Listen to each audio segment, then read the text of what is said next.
नमस्कार। अभी तक हम जानने की और समझने की कोशिश कर रहे हैं रुद्राक्ष के बारे में। ये वो चीज है जो रुद्र यानी शिवा का हिस्सा है। और चार मुखी रुद्राक्ष के बारे में आज हम बात करेंगे। और चार मुखी रुद्राक्ष तो है भी हमारे चार लोकों का प्रतीक। जब हमारे काम, क्रोध, मोक्ष और अर्थ, ये हमारी जो चार इच्छाएं होती हैं, वो जब हमारी हिलने लग जाती हैं, हम परेशान होने लग जाते हैं, हम लोगों से जुड़ नहीं पाते, हमारी बोलचाल बिगड़ने लग जाती है, तो हमारे को चार मुखी रुद्राक्ष ही एक ऐसा रुद्राक्ष है जो आता है, जो हमें बचाने की पूरी पूरी क्षमता रखता है। तो चार मुखी रुद्राक्ष है क्या? चार मुखी रुद्राक्ष है ब्रह्म रूपी, हमारे चार वेदों को समझाता है। तो चार वेद थे हमारा ज्ञान। जब हम ज्ञान की बात बोले तो चार मुखी रुद्राक्ष उसका पूरा एक ही प्रतीक रूपी में हमारे सामने आ जाता है। ऊपर से चार लोकों की बात भी चार मुखी रुद्राक्ष से आती है। और हमारी चार इच्छाओं के हिस्से जो हैं, काम, क्रोध, मोक्ष और कहते अर्थ, इसके अंदर भी हमारे चार मुखी की ही बातचीत आती है। तो ज्ञान का प्रतीक और उस ज्ञान को अर्चित करने का प्रतीक भी चार मुखी रुद्राक्ष ही है। जब हम चार मुखी रुद्राक्ष को देखते हैं ना, तो ये मां सरस्वती के रूप में हमारे सामने भी आता है। और चार मुखी रुद्राक्ष आपके पास सिद्ध करा हुआ, प्राण प्रतिष्ठा करा हुआ अगर आपके नजदीक भी होता है, तो ये हमें अध्यात्म की तरफ को भी लेके जाता है और ये ज्ञान की ओर भी हमें लेके जाता है। ये वो रूप है ब्रह्मा जी का जो हमारे को ज्ञान से जोड़ता है। तो जब हम ज्ञान की बात बोलते हैं, तो कौन से ज्ञान, अगर हम ग्रहों से जोड़ें, तो सबसे पहले हम इनको जोड़ेंगे बुध से। बुध हमारे मस्तिष्क, सोच और हमारे बोलचाल, बोलने की शक्ति के, ज्ञान के। उसके अलावा बृहस्पति रूपी या शुक्र रूपी भी देखा जाता है, क्योंकि वो दोनों ही शिक्षक हैं। तो शिक्षा की बात जब भी आती है तो बृहस्पति और शुक्र की बातचीत भी साथ में आ जाती है। इसी ज्ञान को लेके अगर हम आगे बढ़ते हुए चले, तो हम ये भी समझते हैं कि ये रुद्राक्ष हमारी सेहत के लिए भी बहुत ज़रूरी है, सोच के लिए भी बहुत ज़रूरी है, ज्ञान के अलावा। तो जब ज्ञान के अंदर भी बातचीत करें, तो आपने देखा होगा कई बार कितने विद्यार्थी हैं जो पढ़ाई तो बहुत अच्छी तरह करते हैं, लेकिन जो एग्ज़ाम का दिन आज नज़दीक आता है, धीरे धीरे सब कुछ ये भूलना शुरू कर देते हैं। उसके अलावा आपने देखा होगा कुछ लोग होंगे जिनको एंग्जाइटी होती है, नर्वस ब्रेकडाउन। ऊपर से अगर हम देखें तो कुछ लोग ऐसे भी होते हैं जिनके अंदर, शरीर के अंदर एक्जिमा होता है, स्किन की एलर्जी हो जाती है, कुछ भी हल्का सा कुछ खाते हैं उनको स्किन में एलर्जी आ जाती है। ऊपर से अगर हम बोले कि हमारे को कोई भी वेन्स, जो हमारी नसें हैं, उससे रिलेटेड कोई परेशानी हो जाती है, जैसे सैटिका नर्व जो बहुत दर्द देती है शरीर के अंदर, वो, या फिर कहीं पे नसें उभर के सामने आ जाती हैं, या कईयों के आपने देखा होगा पैरों में नसें बाहर आ जाती हैं, या पैर काले होने लग जाते हैं, तो वहाँ पे भी जब हम इन सारी बीमारियों की बात भी बोलें, तो यहाँ पे भी चार मुखी रुद्राक्ष एक वरदान रूपी हमारे सामने आता है।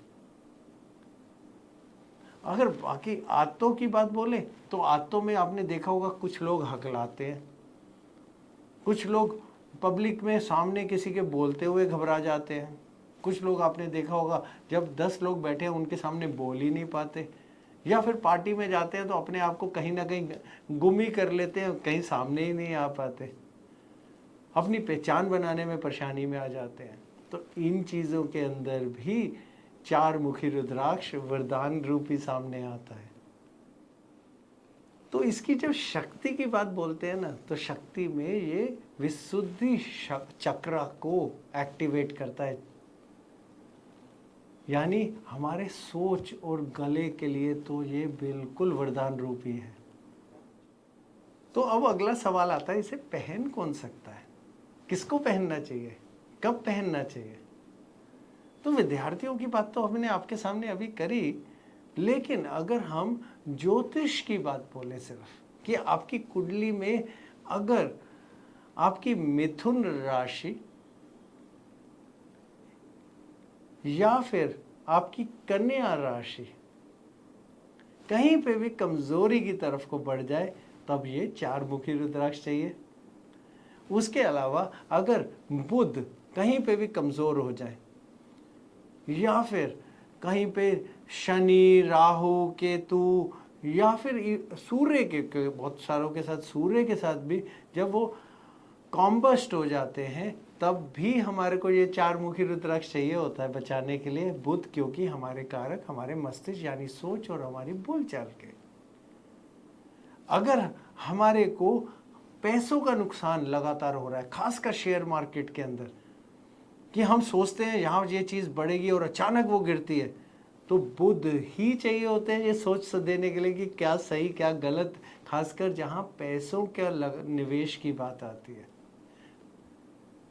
उसके अलावा अगर आप एंकर बनना चाहते हैं, टीवी पे आना चाहते हैं, पॉडकास्ट करना चाहते हैं, रील्स बनाना चाहते हैं, इन सब चीज़ों में चार मुखी रुद्राक्ष की शक्ति चाहिए, अगर आप अपनी इन चीज़ों को अच्छी तरह पब्लिक के सामने लाना चाहते हैं।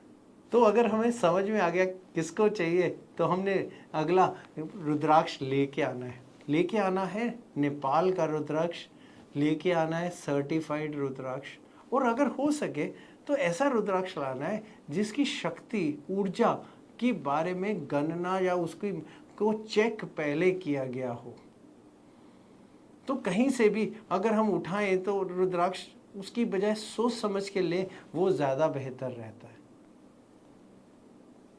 तो अगली बात पे आते हैं कि इसे अगर आपके पास रुद्राक्ष आ भी गया तो अब इसे पहनना कैसे है या इसका इस्तेमाल कैसे करना है।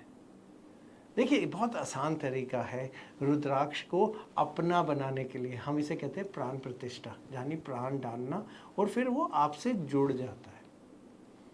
आसान तरीका ये है कि करना ये ब्रह्म मुहूर्त में है, और अगर करने की अगर हम दिन की बात बोले तो सोमवार या बुधवार दोनों में से कोई भी दिन उठाना है। उसके अलावा हमने लेना है दही को, यहाँ पे हम लेंगे साथ में तुलसी के पत्तों को, और साथ में लेंगे हम थोड़ा सा शहद, लेंगे गंगा जल, और उसके अलावा हम उसमें डालेंगे थोड़ी सी शक्कर। शक्कर की बात हो रही है यहाँ, चीनी की नहीं हो रही है। जब हम इन सब चीज़ों का मिश्रण बनाएंगे, इसमें हम अपने चार मुखी रुद्राक्ष को डुबो के रख देंगे। ये रुद्राक्ष डुबो के रखना है हमने पूरी रात, एक रात्रि, और सुबह ब्रह्म मुहूर्त में उठना है। रुद्राक्ष को उसी मिश्रण से बाहर निकालना है, गंगा जल से धोना है, साफ जगह पे रखना है, जैसे मंदिर में रख दीजिए या कहीं साफ उसमें कटोरे में रख दीजिए, और उसके सामने दिया जलाना है। घी का दिया जलाइए, बहुत बढ़िया, तेल का जलाइए तब भी चलेगा, लेकिन दिया जलाना है। रुद्राक्ष के सामने माथा टेक के 108 बारी ओम हरीम नमः का मंत्र का जाप करना है। बहुत छोटा सा मंत्र है, बहुत जल्दी से हो भी जाएगा। और जब मंत्र का जाप हो जाए, आप रुद्राक्ष को उठाइएगा, आप जाके उसको रुद्राक्ष को सभी देवी देवता जो भी आपके मंदिर में हैं उनके सामने उनको छुआइएगा, अपने माथे को लगाइएगा, ये रुद्राक्ष आपके लिए तैयार है। अब इसको कैसे पहन सकते हैं, अगला सवाल। रुद्राक्ष को कमर के नीचे नहीं पहनना है, गले में पहनिए कोई परेशानी नहीं है, हाथ में पहनिए कोई परेशानी नहीं है। अगर आप नहीं पहनना चाहते, क्योंकि हाथ या गले में पहनते हैं, हम हमेशा कहते हैं अगर हम टॉयलेट जा रहे हैं या कोई संभोग कर रहे हैं या नॉन वेज कर रहे हैं, खा रहे हैं, या फिर कोई ऐसी चीज़ का हाथ लगा रहे हैं गंदी चीज़ का, थोड़ी उसकी ऊर्जा कम हो जाती है।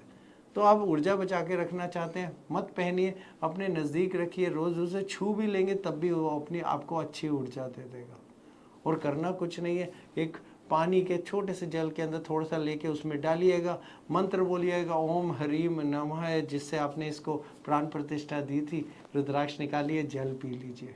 बस इतना सा आसान काम रोज़ आपको करना है, और रुद्राक्ष को वापस मंदिर में रख दीजिए।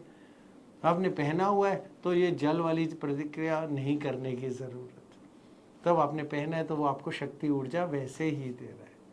इस्तेमाल करके देखिए, ये 4 मुखी रुद्राक्ष वरदान की तरह है, बहुत अच्छी ऊर्जा देता है। खासकर जितने भी स्टूडेंट हैं सबको बोलेंगे ज़रूर लेके आइए। जितने भी शेयर मार्केट की तरफ को जा रहे हैं उन लोगों के लिए भी ज़रूर बोलेंगे लेके आइए। कोई एलर्जी, कोई चीज़, ऐसी चीज़ें हो रही हैं सेहत के अंदर, जो जो आपको बताई बातें उनमें से कुछ हो रहा है, ज़रूर लेके आइए। और अगर किसी ज्योतिष से अगर आप पूछ के पहन रहे हैं तो आपको हमने बता ही दिया कि कौन लोग पहन सकते हैं। ज्योतिष से पूछिए, वो आपको ज़रूर बता देंगे कौन सा रुद्राक्ष आपके लिए सही रहेगा। करके देखिए, बहुत अच्छे फल देता है ये 4 मुखी रुद्राक्ष। नमस्कार।